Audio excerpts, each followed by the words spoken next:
Hello, and welcome to Thin Air, a podcast dedicated to telling the stories of the missing with new episodes every 2 weeks. Thin Air is hosted by me, Daniel Calderon. And me, Jordan Sims. We are two friends and writers who wanted to share the stories of those left behind and the social issues that surround these haunting cases. For more information about us and our podcast, check out thinairpodcast.com, where you'll find blogs on all our episodes, links to our sources, and more. We are so excited to have a new sponsor for today's episode. Thanks to RX Bar for supporting Thin Air Podcast. RX Bar is a whole food protein bar with no BS. Get 25% off your first order at rxbar.com/thinair and use the promo code THINAIR. That's rxbar.com/thinair, promo code THINAIR.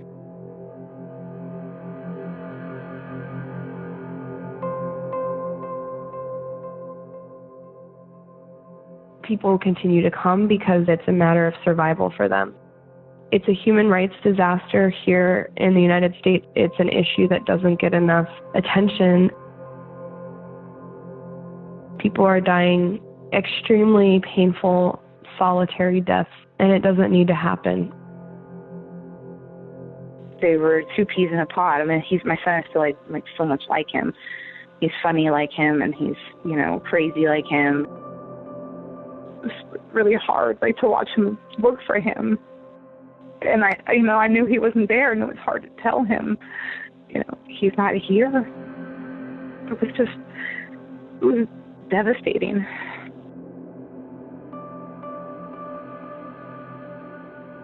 In our podcast, we've often made mention of NamUs, or the National Missing and Unidentified Persons System. NamUs is the largest online database for missing persons cases in the U.S., currently with 12,731 active missing persons cases available for public view. Today's story is the story of NamUs missing person file number 21314. His name is listed as Jose Garay. I refer to him as Rick. That's how I knew him. He didn't go by Jose. In their culture, a lot of them, they use that as a first name, but a lot of them go by their middle name, or they alternate in generations. But he was known as Rick. Middle name was Ricardo. Can you say your full name? Is my full name going to be publicized? It doesn't have to be.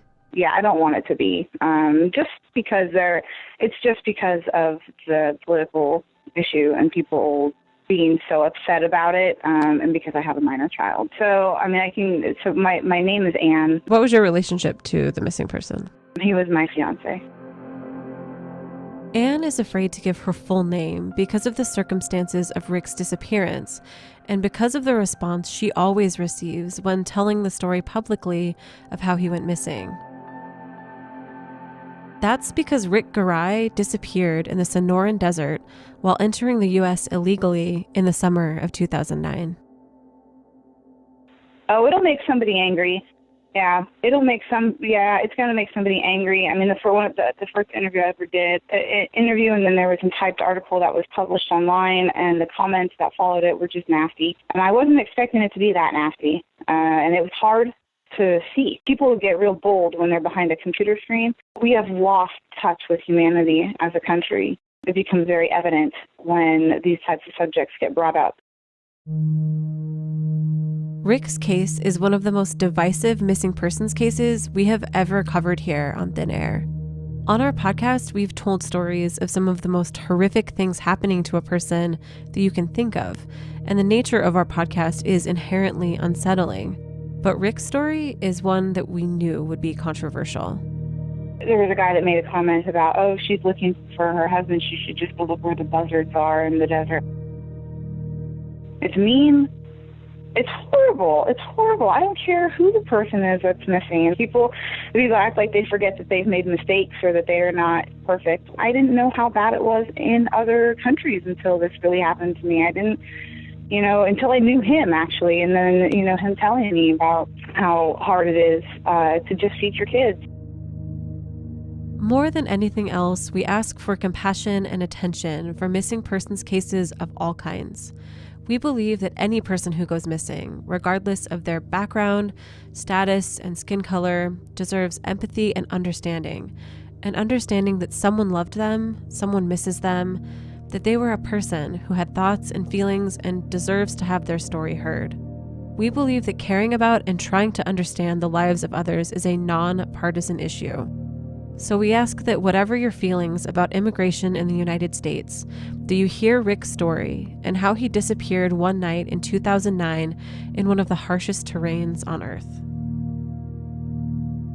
Rick first entered the U.S. after leaving his home country of El Salvador in the late 1990s. The time that he came here, he came, in El Salvador, they had like a civil war. He came here under asylum protection, and so he had what they call temporary protective status. When he eventually got here, he was granted that, and that's because of the gangs and the war going on in El Salvador. So he fought in the war back in El Salvador as well. He was in the I don't know what they call it over there, army or whatever. I'm not sure what they call it, but he was a soldier at one point. The Civil War in El Salvador ended in 1992 after nearly 12 years of constant violence and political turmoil. The violence was especially cruel against its own citizens, with the now infamous government-backed death squads that kidnapped and murdered what it perceived to be dissidents, but many of whom were innocent women and children. By 1990, after over 10 years of war, over 1 million people had been displaced and 75,000 were dead. In addition to surviving one of the worst human rights crises of the 20th century, Rick also had another reason to come to the U.S., to provide for his family. He has 2 children back in El Salvador as well, and nothing made him happier than his kids, ever. Like, it broke his heart to be here and away from his kids, but his other kids were already older, and he supported them financially. He sent them money every month without a hiccup. According to an article from the Migration Policy Institute, one of the only ways for Rick's family to get out of poverty after the war would have been for a family member to migrate elsewhere and send money back home. The article reads, quote, "Successful migrants who obtain jobs abroad, send back remittances, contribute to raising incomes, and lift households out of poverty, disproportionately injecting cash into poor and rural communities," end quote. This is not to say that Rick was becoming rich while living in the U.S. Finding an adequate job was a huge challenge. Once he got here, he did say a few times, it was so hard to make money working the job that he did and not really ever picking up English as much as he wanted to, not being able to get hired with a reputable, he didn't have an education, and so, like, an education here, and so it was hard for him to get a good paying job, and so he worked his butt off in it, and sometimes he would get down about that and feel like he couldn't make it and wished he would be back home. But then he knew that back home was not safe either, and that his kids would suffer for it because there's no work back home. Ultimately, the reason why he came here was because of the conditions back in El Salvador at the time, and because he had 2 small children that he felt needed better support financially than he was able to provide them back home. Rick was living in California and working, as Anne described, when the two first met. I used to see him at the coffee shop every morning when I'd go get coffee for me and my coworkers on the way from dropping off all of our stuff at the mailboxes and picking up our mail. Over time, probably a few months went by before I ever talked to him, but that's how we met. What was he like? What was his personality like? He was extremely funny, probably one of the funniest persons I've ever met. He was always the life of the party, for sure. Like, the party didn't start until he showed up. He was fun, and he was, he loved his children. Anne and Rick get in a relationship, and Anne gives birth to their son in 2007. The family was very close, especially Rick and his son. Anne described them as basically inseparable. But just 2 years after the birth of their son, Rick had a run-in with local police and was detained by immigration in April of 2009. Before being taken back to El Salvador, Rick was taken to a holding facility in Arizona where he awaited deportation. Anne and her son were lucky enough to be able to see him before he left, something that not many family members of those being deported are able to do. It was an incredibly emotional goodbye. He was in the detention center in Arizona for 3 weeks, but they moved him around to different immigration detention centers. I went to go see him. I was lucky enough. I had a friend of mine whose parents at the time heard what happened, heard that he had been arrested and was sent to the Arizona Immigration Processing Center, and they bought me and they bought us airline tickets and hotel stay. I mean, it was just unbelievable because there's no way I could have afforded to go at the time. Oh, my son just nearly jumped out of my arms when he saw him, and my, you know, and him too. Like, Rick would just, you know, he had no idea. He just cried. We were just like in a cafeteria setting. There was no handcuffs, no nothing. They let us stay for, I felt like it was like 2 or 3 hours, and it was only supposed to be 30 minutes, but they let us stay. And he looked horrible. He had blood on his, like, all up and down his clothes they had given him, you know, and he had all these welts on him. He said they had given him all these shots. He didn't know what they were. They had the 2 people that were in the room watching over everybody else. Like, they had a Polaroid camera. You're not allowed to bring a cell phone or anything in, and so they took a Polaroid of us, and that was the last time we saw him. But I remember having to leave to go to my locker because they charged like $2 for the picture. And so I had to go get money out of the locker, but I couldn't leave my son. I had to take him with me, and I had to pick him up, and we started walking out of the room, and he was like clawing at my shirt, screaming to get back to his dad. It was the guard. There was an older woman guard at the door, and she started crying. It was so emotional, you know, like just seeing that. And he was a baby. He didn't know what the hell was going on. He just knew he wanted to be with his dad. He had missed him. They were really close. When I had him, it was kind of like, you know, I had him because Rick really wanted to have the opportunity to raise a child here. And his kids were already grown back home, and he missed out on it. And he did the midnight feedings. He took him to daycare. He picked him up on the days he got off early. Every minute he had there, he wasn't working. He was spent, you know, with him. They were 2 peas in a pod. I mean, my son is still like so much like him. He's funny like him, and he's, you know, crazy like him, but really devastating for both of them when everything happened. I mean, my son was just, he would look for him every day. They used to do this thing where they'd run through the house and they'd hide from each other, and my son would, you know, we'd get home from, you know, work that day or picking up from daycare, and he would run into the house, and he would run to the bathroom, and then he would run to the closet, and he would, you know, sorry.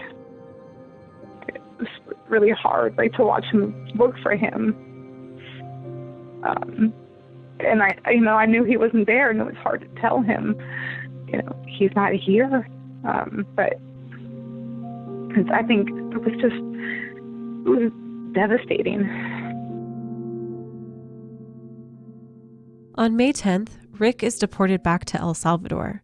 Shortly after, he makes the decision to return home to his fiancee and son in the U.S. I mean, it wasn't even a decision. He knew he was going to come back. And he had some friends over there that were deported a few months prior. It was a husband and wife, and they had some kids that were born in the United States. Then he let me know June 20th that they had come up with the money and that they were going to contact the coyote. As a side note, Anne is referring here to a smuggler, someone who is paid to help people across the border. They were going to start coming back.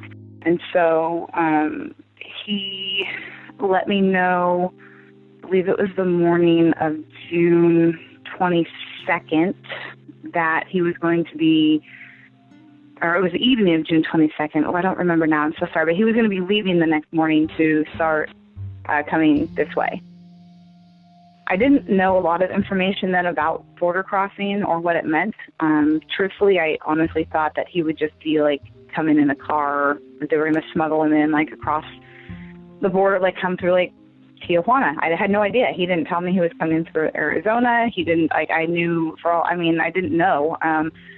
I didn't ask questions. Rick was about to embark on a journey through Arizona in the Sonoran Desert, located on the U.S.-Mexico border. It's a route that many immigrants from Mexico and Central America take every year. A 2015 National Geographic article states that 5 million people were arrested trying to cross here from 2001 to 2013. My name is Chelsea Halstead, and my organization is the Colibri Center for Human Rights, and I'm the deputy director. So it used to be, prior to the mid-1990s to early 2000s, the way that people would cross the border was in these urban areas. So El Paso was a huge crossing corridor, San Diego, Nogales. They were these cities that sat on the border, and that's where people would cross. That's where people had crossed for generations. The Colibri Center is located in Tucson, Arizona, and was created as a way to connect missing migrants and their families. Because, as Chelsea explained, the families left behind often don't have anywhere else to turn. Beginning in the early 2000s, there was a crisis unfolding that's really continued over the next 20 years. It really did start towards the end of the 90s, and what it was is this crisis of death and disappearance on the border. Really as a result of enforcement strategies and changes in security policy on the U.S.-Mexico border. It was a strategic shift that forced people into the most isolated parts of the desert, where they started to go missing and die in incredibly high numbers. Colibri exists because, traditionally speaking, when somebody has a missing person in the United States, they need to go to law enforcement to report that person missing. But for this population that we work with, many of them are undocumented. So going to the police is not an option. That's why we're here. Chelsea helped us to understand why Rick was forced to travel through the desert in the first place, rather than come through a city. Something really shifted in the mid-1990s, right after the signing of the North American Free Trade Agreement, which really opened up borders in terms of trade and goods and services. There was a clamping down on border security in terms of the flow of people. The Clinton administration started sealing off all of the urban entry points along the border through a strategy that the INS at the time referred to as prevention through deterrence. And this is the idea that if you make it impossible to cross the border where it's safe, that people would be deterred by the natural barrier of the desert, and they wouldn't want to cross. This strategy that Chelsea refers to here, prevention by deterrence, is a shocking tactic that, by design, uses immigrant death and disappearance as a way to deter those who would attempt to cross the border. It is literally intended to funnel those entering illegally into extreme environments. The Sonoran Desert is a prime example of this. Here, immigrants face dangerous temperatures, venomous snakes, and other dangerous animals, and a severe lack of clean water.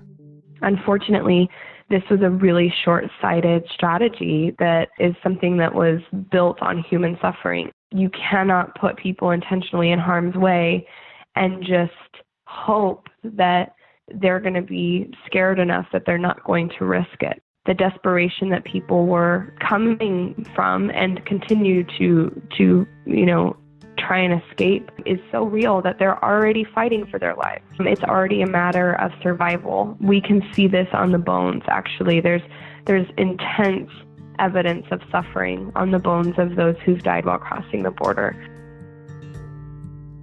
Evidence of malnutrition, of fractures that healed incorrectly because they were never set by a doctor, diseases that you just don't see in developed countries that have gone completely untreated. The reason that people are going missing and dying and disappearing in the desert is because whereas it used to be, a 30-minute kind of dash across the border, now people are out there for weeks. They're walking in extreme heat. They're drinking from contaminated water sources, cattle tanks, irrigation ditches. You cannot physically carry enough water to sustain you when crossing the Sonoran Desert, and it's one of the most extreme environments on planet Earth. People are still coming, not because they don't know about the danger. At this point, enough people have died that the word is really out in sending communities about the risks associated with crossing. It's a human rights disaster here in the United States. It's an issue that doesn't get enough attention, and it really is devastating because people are dying extremely painful, solitary deaths, and it doesn't need to happen. The border hasn't always been deadly, but it was made deadly through policy. It's a crisis by design. Rick knew firsthand how deadly a trip like this could be. Anne didn't know if Rick had entered through the Sonoran Desert when he came here initially, but she does know that one of his early attempts at crossing nearly killed him. I want to say it was like 1998. At the time, what I remember him telling me is that he was in really bad shape, and he ended up in a helicopter going back, and they took him back to Mexico. I think he told them he was Mexican. They dropped him off back in Mexico, but he was in a hospital. He said he had blood coming from he was pooping out blood and stuff. Severe, in really, really bad shape. Despite having been through this before and knowing the extreme risks, he made a decision to return to the U.S. regardless. So why would someone do that? Risk everything, risk their own life to come back. I just said, okay, I didn't want him to do it that way, and so I wasn't really for it. I wanted to try to get things done the right way, but he was adamant because it would have taken a long time, and we had a 2-year-old son. He missed him, and so he didn't want to be away from him. It was devastating to both my son and him to be apart. And so he called me every day, sometimes twice a day along the way when he could, from either somebody had a cell phone or he'd find a payphone and use a calling card. He'd call me collect when he could, and he would call, and then I talked to him as they were making their way up through, Central America, up to the Mexico. And the last I spoke to him was June 30th, so it was about a week later. He said he was at the border, and he said that at that point he told me he was going to be coming through Arizona. And I knew that at that point he told me he was going to be walking the next day and that he would be home before the holiday weekend, which was July 4th. That was the last time I ever heard from him. Rick is last seen near the city of Sasabe, Arizona, just into the U.S. on the U.S.-Mexico border. As Anne mentioned earlier, Rick traveled with some friends from El Salvador, a husband and wife who had also been deported back to the country. The man and woman were returning to the U.S. to try and get back to their children who had been born in the U.S. It seems like Rick, the husband and wife, and potentially a group of other people, met with a smuggler to take them through the 3 to 5 day trek through the desert.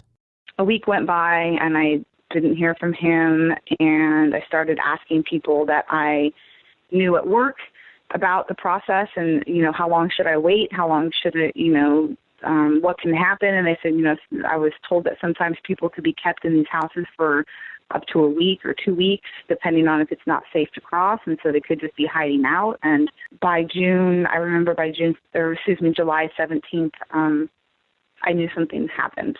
I felt it. I was devastated. I knew he was dead. And it wasn't until the first week of August that I got a phone call from his niece asking if I had heard from him. And I said, no. You guys would have heard from, I would have let you know if I heard from him. Have you heard anything? And then she said, he's dead. The people that he was with, the 2 people, the husband and wife, were in jail.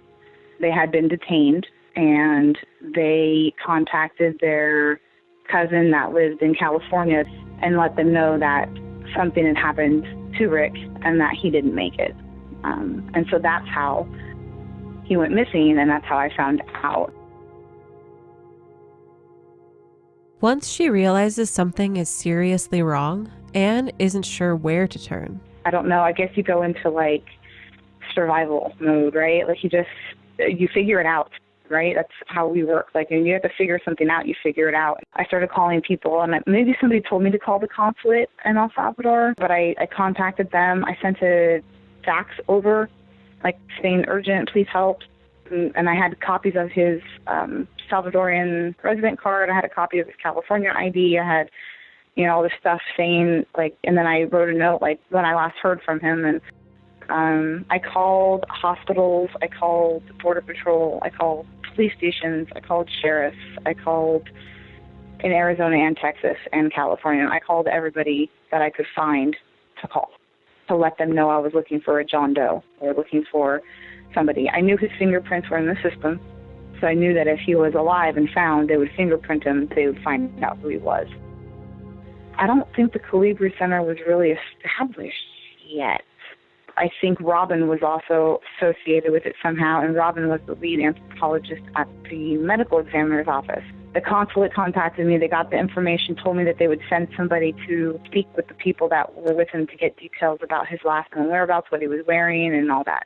They did that, I guess, and they gave the information to Robin Reinecke, and then I talked to Robin, gave her all the information I could. I got his dental charts from our dentist and sent them to her. The woman that Anne mentions here is Robin Reinecke, who was at the time a graduate student in anthropology at the University of Arizona. She later went on to co-found the Colibri Center for Human Rights. A key aspect of their work is to archive information about the items and remains of the missing and to then connect those with family members. This part of what they do at the Colibri Center was initially started under what was called the Missing Migrant Project. We work really closely with families to gather all of the forensically relevant information on their missing loved one, and we archive that information in a database that we created that is tailored to this issue. It's a very unique, private, secure database where we can archive all of this information for easy searching. The Missing Migrant Project is really just focused on providing that sort of family support, and for years that was really the only way that we could facilitate matches and identifications between missing persons and unidentified persons was through going through the data that we collected through the Missing Migrant Project and making what's called an identification hypothesis. That's when you can look at, a missing person and an unidentified body side by side, and you can say, look, they have similar dentition, they both have this scar or this tattoo, circumstantially things line up enough that more rigorous science is needed to confirm if that's a positive identification or not. Part of the process that Anne went through was looking through photos of remains and belongings and trying to tie something to Rick. But I still called and I came up with nothing. And then since then, I've been talking to Robin and I would check in with her. Then they got NamUs up. Before NamUs, she had a different website I would go to, and there was pictures of belongings and pictures of people, body parts and things that had been found. And I would look through those. What's that like for you, to look through those pictures? Sure. I had to wait until I had a day where I had enough strength to do it. It was really hard. It's really hard. It's really hard to see pictures of people's kids that they carried with them, to know that these kids belong to somebody and these kids are looking for whoever was holding this picture because their pictures are still up on this site, which means nobody's found them. To me, that was always really sad. There's pictures of cards with people's phone numbers on them, and I used to think, I'm just going to call these phone numbers and tell this person, like, hey, somebody was crossing the desert and you need to go to this website and you need to let them know that I mean, obviously, who do you know that had your phone number that went missing? Somebody has to know. I just used to boggle my mind that there was all these people and there was some information and they still couldn't find who these people belonged to. yeah, no, there was, I mean, seeing pictures of people that I didn't know that were already dead didn't bother me so much as seeing their personal belongings. I think for some reason that was harder, and that there was always that nervousness that I would come across something that belonged to Rick. You know, you're almost waiting for, it's almost like you're waiting for that scary scene in the movie where the adrenaline's building up and you're waiting for somebody to jump out and it scares you, you know, like that's kind of like how it felt. Like every time I clicked the next picture, it was like, is this going to be it? It never was, but I still look. Anne was left with little information about what happened to Rick. Though she tried to get help to find him, she was left not knowing what happened for years. It took a toll on me. It really destroys this part of your heart that it's hard to kind of put a finger on it. You just never really feel the same. It's just this emptiness. And also knowing that somebody out there knew what happened and I couldn't find them. Like, it's maddening, it's devastating, it's lonely, it's empty, it's dark. It took a lot of faith in God, and I'm not a huge religious person, but it took a lot of strength to not fall into depression, to not feel sorry for my son and myself all the time, you know, because it was such a terrible feeling to feel. And also to not let my son know how horrible I felt, because I didn't want him feeling that way. I wanted him to think that it was going to be okay. After the break, an unexpected encounter at a thrift store gives Anne some answers about what happened to Rick in the desert. Stay tuned.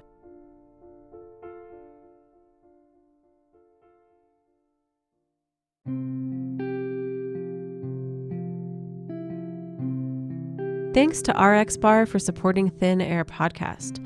RX Bar is a whole food protein bar made with 100% whole ingredients and no BS.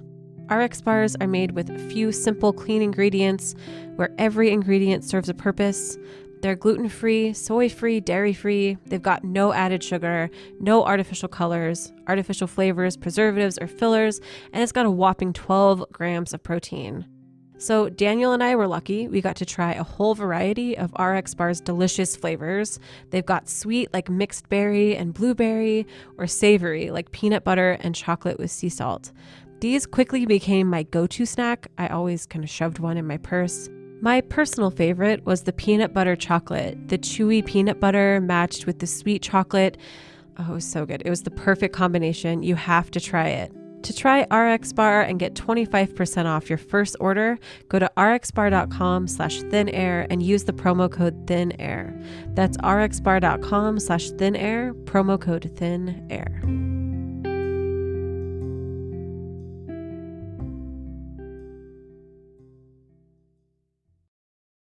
Before the break, Anne described what it felt like to have nowhere to turn and no answers when it came to her missing loved one.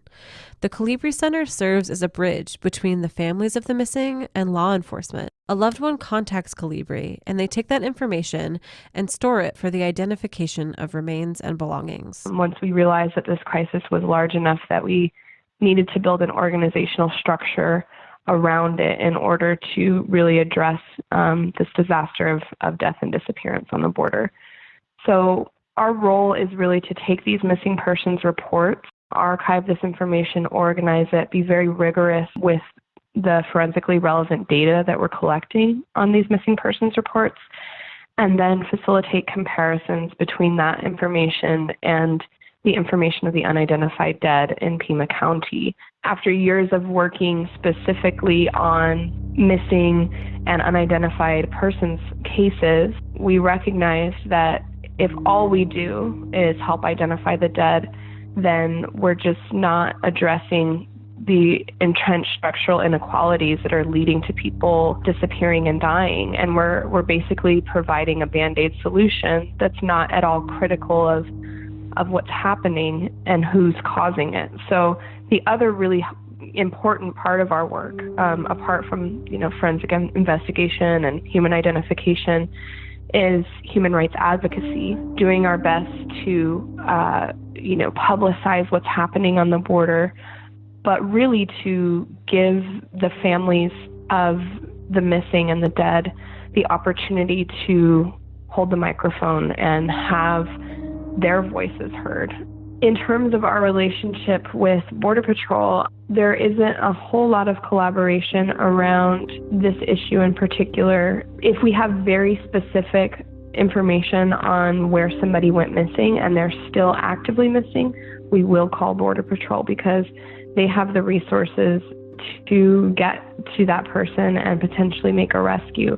Unfortunately, they need very, very specific information, and often the information that we have is not specific enough. The humanitarian community right now in Tucson, there is a lot of tension right now because Border Patrol recently raided a humanitarian aid camp in the desert. No More Deaths, another nonprofit that works on the border and a close ally and colleague of Colibri, they've worked for years hiking migrant trails and leaving water for people who are actively crossing.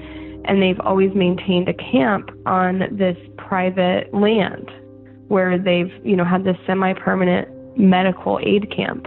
And, if they find people who are in need, they bring them to this camp and provide them medical care. Border Patrol's always known about it and always left it alone.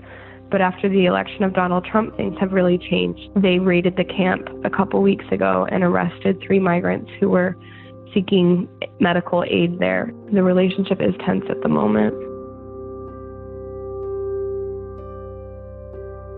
One thing that Chelsea stressed was that the Colibri Center does not do searches for the missing themselves, but rather collects information from the remains once they've already been discovered. We don't have the ability or equipment necessary. These are very remote regions. And sometimes even the sheriff's department doesn't even have the resources needed to go on recoveries. And in that case, Border Patrol will make the recovery of the remains. Usually the way that remains are found is 100% by accident. It's somebody who's out hiking. It's a Border Patrol agent who's looking to apprehend migrants who are actively crossing, and they stumble across a set of remains. Sometimes it's tribal members from the Tohono O'odham Nation who are out harvesting cactus or, just living on their land, and their dog will bring them some human remains.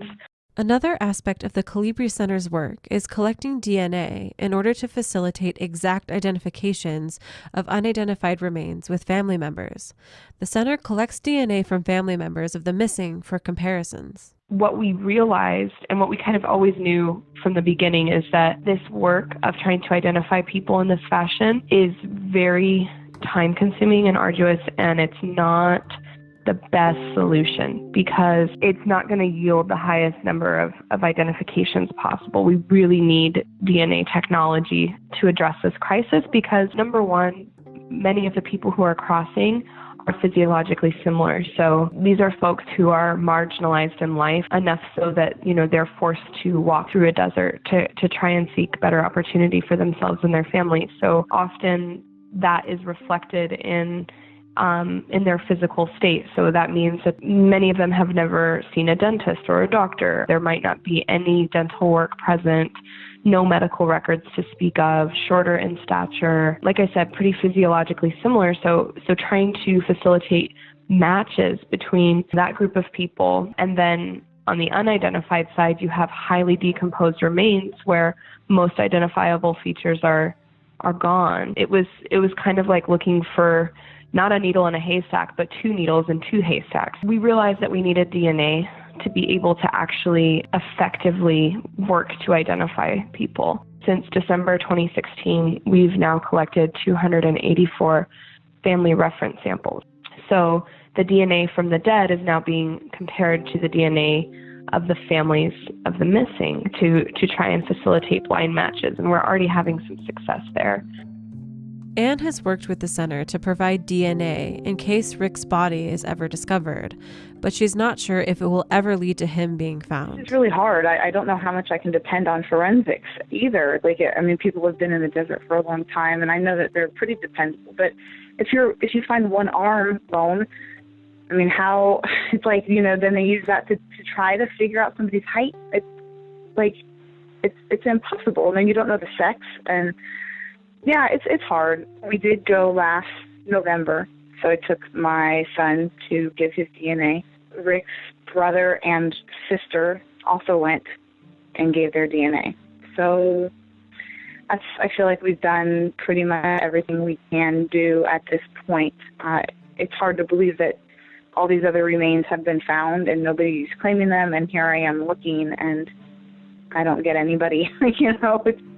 That's kind of like a little bitter part that comes across me sometimes. Like, there's 1,000 people unclaimed, and how come somebody's not looking for them? And why is it the one person I'm looking for hasn't been found? And I'm sure other people feel that way that are still looking for somebody.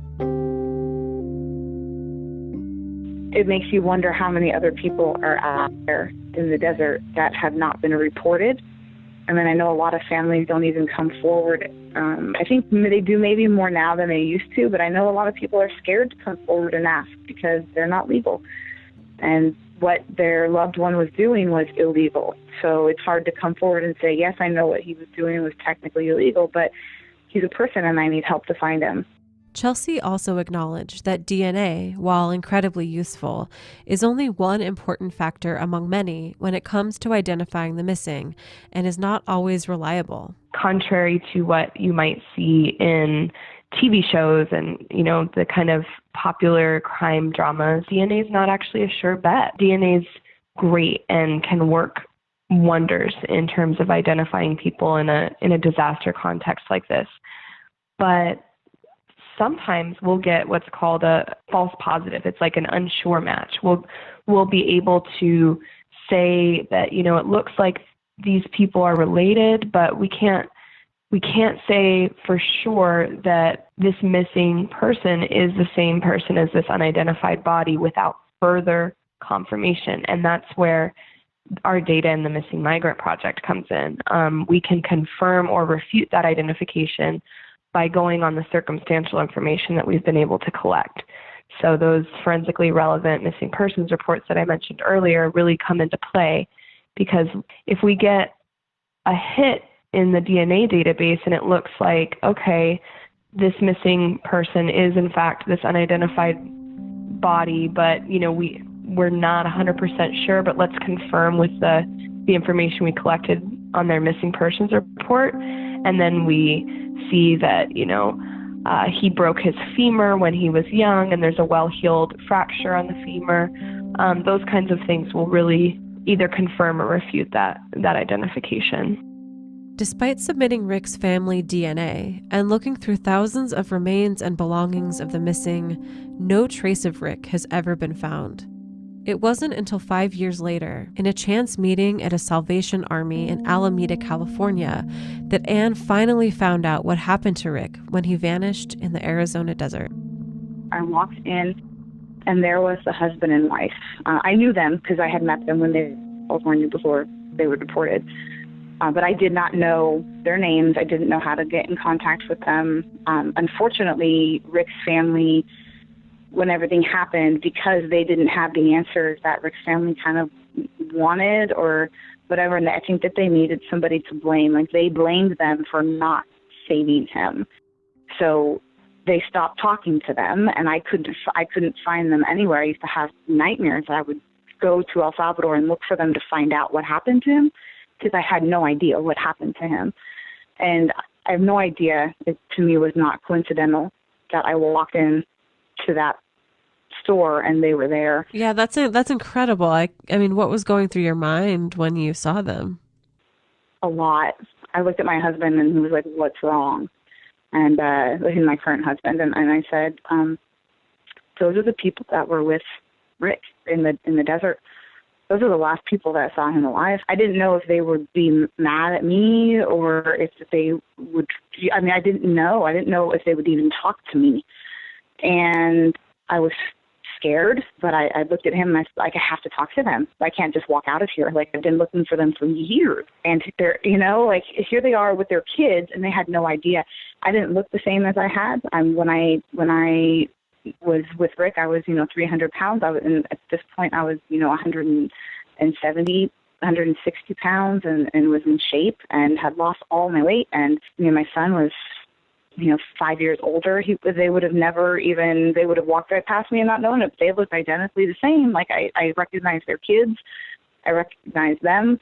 And so I walked up to him and I said his name, the guy's name, and he froze and he turned around and they just immediately started crying. They hugged me and then we talked for a long time. That is crazy. It's one of the coolest stories I'm going to probably ever be able to tell in my life, just because it was so, it's such a small world, but at the same time, it's like I feel like somebody had a bigger hand in that. And so we went to their house. We made pupusas. We talked. They told me about what happened. It took them, I think, 2 years to come back. When they finally made it, they were deported 2 other times. They're still not legal. Yeah, they're still not legal, but their kids are legal. And they're great people. They work really hard to provide for their kids, and they do it with integrity and dignity. So what they told me was that they had been deserted by either 1 or 2 coyotes in the desert.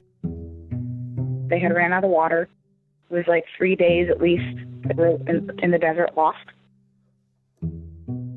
Rick was in really bad shape. He couldn't talk because his throat had closed up from being so dehydrated. And he was trying to drink his own urine, and his urine was brown. He was still trying to drink it because they had nothing.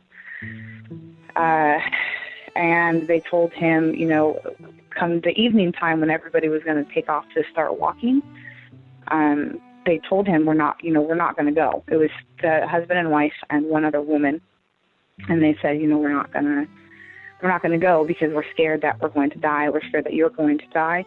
We don't think that we'll make it, and so we're going to wait. And I guess she had a mirror, and she was going to use the mirror with the sun to call for help with a helicopter or whatever. He said no. They begged him to stay, and he said no. And he said, he was trying to tell him, he had a picture of our son. And, basically telling him, we're almost there. I just have to walk a little bit more. So the group set off to start walking, and they were walking up like one of those, like how when it rains and the water makes like a path into the hillside. I forget what they call it. And so they were walking like kind of up that, and he fell. And so they ran out and he was falling behind away from the rest of the group. And so he ran back out and told them, come back with us and let's get rescued, and then we'll try again when it's safe. And he said no. I have to go. I have to get to my son. And he took off. And so they were rescued. And then I guess 2 or 3 days later, they were in the detention center. They had, and they were put into a room with the rest of the group. And he said he knew immediately, he saw everybody but Rick. And he knew that he was dead. And somebody in the group said that they thought they heard him fall, but they weren't sure it was dark. And so they don't, come morning light, he was just not there. It's still very difficult, even after that, to know that he was out there somewhere by himself and he died alone. The fact that somebody thought they heard him fall but nobody really knew means that nobody, nobody could stop anyways, but nobody knew. And to think that he lied there knowing he was going to die and there was nothing he could do about it. You can't call for help. You can't do anything but lie there and die. Knowing that he was somewhere out there, or he is somewhere out there, somewhere, even if he's in the medical examiner's office somewhere, or if he's out in the desert somewhere, it's kind of hard to wrap your head around. Anne noted that one of the most important things about this chance meeting with the last people to see Rick alive was the chance to tell them that she didn't blame them for what happened to him. I felt horrible that they had been blamed. And in any part, it just, none of us know what it's like to have to be surviving in those conditions. And I found out way more about it after everything happened by just researching and then trying to put myself in their shoes, thinking, what would I have done? I couldn't have carried him. I couldn't have saved him. Here, this husband had to take care of his wife, or the wife had to take care of the husband. They had 2 kids back home. They're both 5'1", and Rick was 6 feet tall. There was no way they could have helped him, and they had to survive. After coming to an understanding about what happened to Rick, the hardest thing for Anne was figuring out how to explain it to her son. He's 10. Yeah. So, but he, last year I took him to Arizona. Last year on his birthday, I took him, we met Robin for the first time in person. It was awesome. And she went with us, and we went to the cemetery for unidentified remains, because that was the closest thing I could give my son for closure. You know, just told him, there's your dad, you know, you're not alone in the world with what happened to you, and your dad's not alone. Like, there's all these people, and these people also have families, and, you know, because it's hard for him, because he doesn't have friends who, you know, their dad's missing. I mean, it's just not a common occurrence with the people he goes to school with and the friends that he has, and so he feels very isolated in that situation. All of his friends have dads.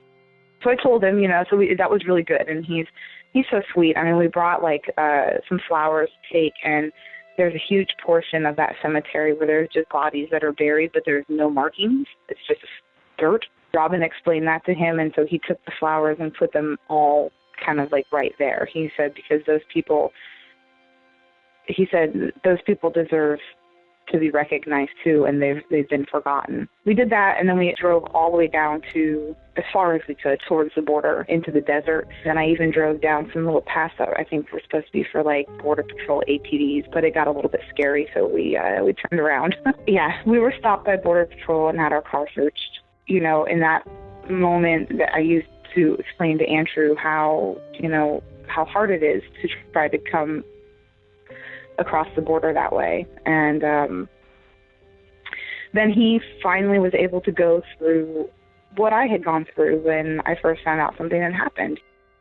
He, you know, started going, well, Mom, can't he still be alive somewhere surviving off the land? And I said, no, there's no water. And he said, well, there's water in the cactuses. I said, yeah, honey, but not enough for 6 years and 7 years or whatever. And I don't know how long it's been anymore. Last year would have been 7 years, yeah. And so he said, but I thought you said he was with his crew. That's what he said. And I said, well, he was with a group of people, but honey, they all made it. And that's when he just started crying. He cried. And he just cried, and he fell asleep. And then he woke up about 10 minutes later, and I remember I was driving. I took a picture of him when he was crying, because it was devastating. And in that moment, I wanted to capture. I'm not a photographer, but I love capturing moments. And it was a hard moment to capture, but you could see the devastation.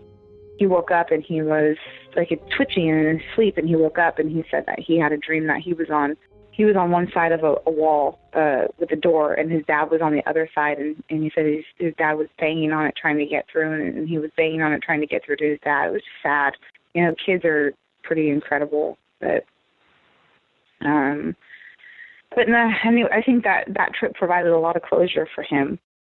Anne feels very lucky to have been able to speak with the last people who saw Rick and to be able to put the pieces together of what happened that night. Many whose family members go missing on the border don't have any idea what has become of their loved ones. It's hard to get a sense of how often people go missing here, and Chelsea warns against the information found in statistics. Something interesting is, we don't know the true number of missing people on the U.S.-Mexico border. There's no way to quantify that. We're working to consolidate our information with other organizations who collect reports of this type to try and arrive at an estimate. Most of the people who come our way do so because of word of mouth. So once we have the capacity and we're a big enough organization to actually solicit reports, I think we're going to see that the number of the missing on the border is higher than anybody ever anticipated, which is really, really devastating. But also, I think there's an obsession, especially in the local media in Tucson, for the numbers of migrants that have died each year. So at the end of the fiscal year, we can always expect a rush of media to come speak to us and ask us, okay, are the deaths up or are they down? Number one, they don't ever dig into those numbers. So, for example, if 177 people died in 2016 and then 100 and 67 died in 2017. The media is just going to, without a second thought, celebrate that as like a decline in deaths. And that's really problematic because it doesn't get at the true number of people dying, because we don't know how many have gone missing. But number two, you should never celebrate any number of deaths as any kind of success. And number three, perhaps the most important, is that that number doesn't actually reflect the death rate. So on paper, it might look like from one year to the next that, you know, deaths might be in decline because 10 less died one year than the year prior.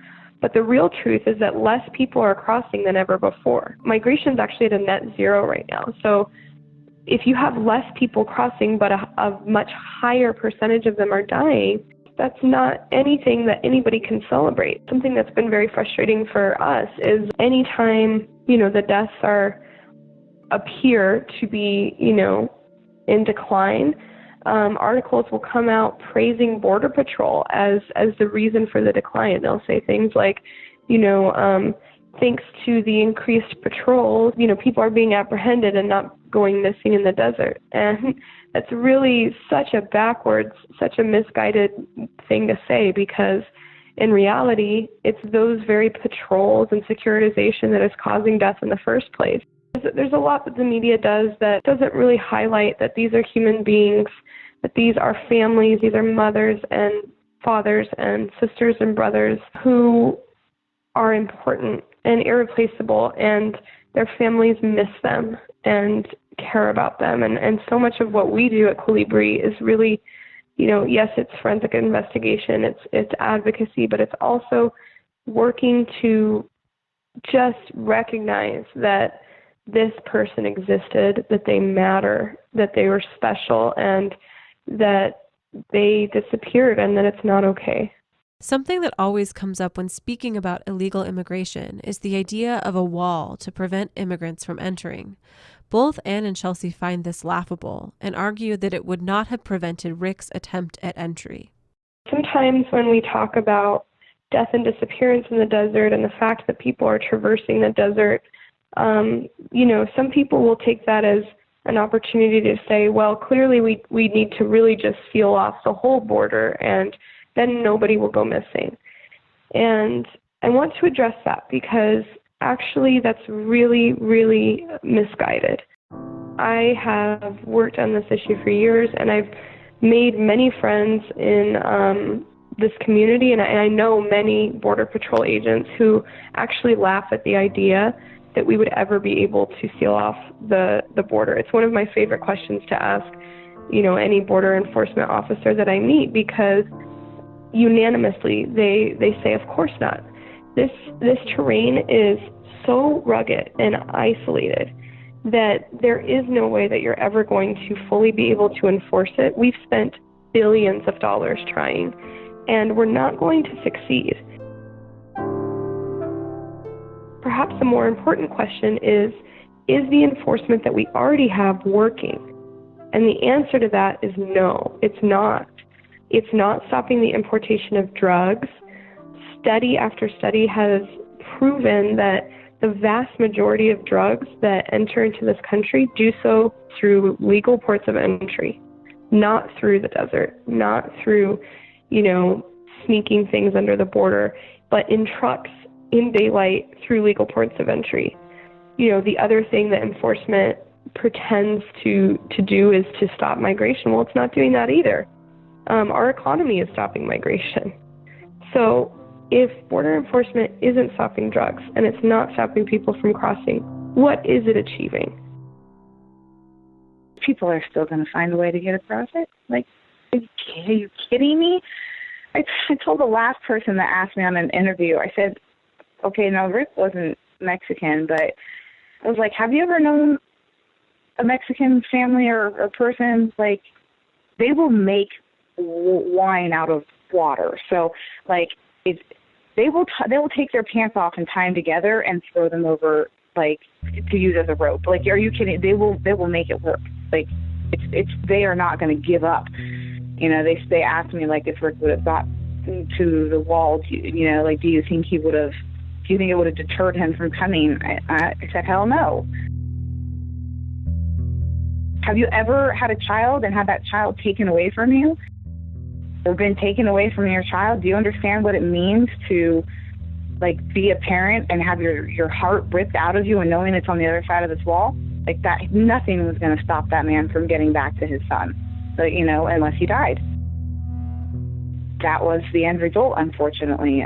But no, it wouldn't have stopped him. I know that. I don't think it'll stop anybody because your emotions have so much power and control over us as human beings. There's, it's hard. Sometimes it blinds the physical aspect of things. Do you think he'll be found someday? No, I don't. I think I did up until a few months ago when I realized that, we did the DNA sampling, and I know that it can take, 6 months to a year, but I don't know. I think that a lot of people are going to be found through the DNA project. I just have a feeling about my situation, and I'm okay with it. I feel like I made peace and closure with the situation very shortly after I knew that something had happened to him. The hardest part was being able to explain this to our son when he got to be old enough to understand. I know that his mom needs that closure to have his remains found. It's a cultural thing, I think, more than anything. And I think that there's a part of her because of it, because she's a mom, is still hopeful that he's alive. I don't know. No, I don't. I think that if he was going to be found, he would have been found. And I say that because I was very lucky enough to have way more information than most other people were able to provide to Robin. I had dental records.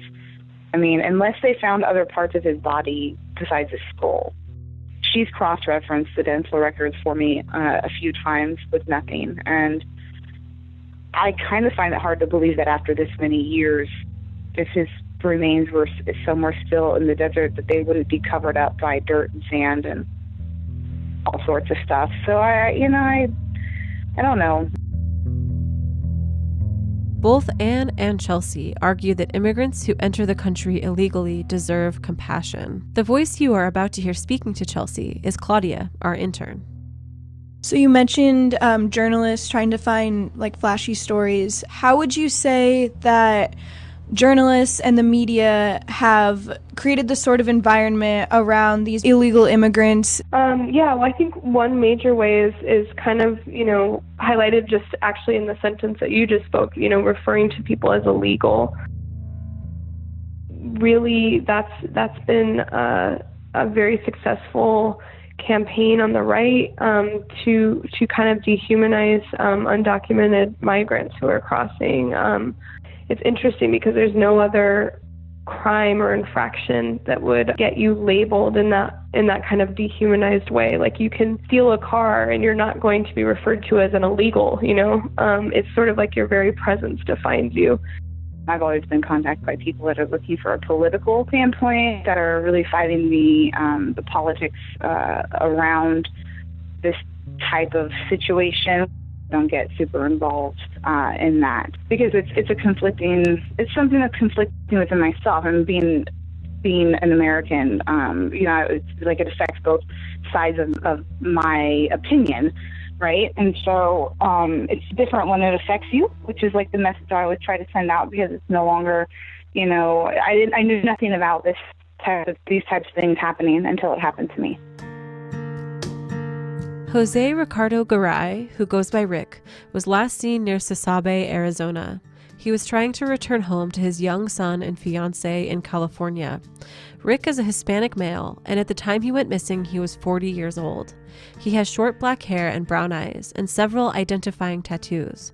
A lion on his chest, a tattoo that reads Garay, that's Garay, on his right forearm, and a tattoo on his left arm of two hands holding a baby and the name Diane. It's believed that he was wearing blue jeans and a green shirt, white tennis shoes, and a wooden rosary with a cross. He was last known to be alive on July 30th, 2009. If you have any information about the disappearance of Rick Garay, please contact the Colibri Center for Human Rights. You can check them out at colibricenter.org. We would first like to thank our amazing intern, Claudia Drace, for all of her amazing work. This story was largely conceptualized by her. Before she returned back to school, we recorded a quick interview about her interest in this topic. I go to the University of Arizona, and I'm a double major in journalism and political science with an emphasis in foreign affairs and a minor in Spanish. Of course, I was attracted to this topic because A, it's about missing people, like this podcast, and B, because it's in Arizona, so I kind of have a connection to it going to school there.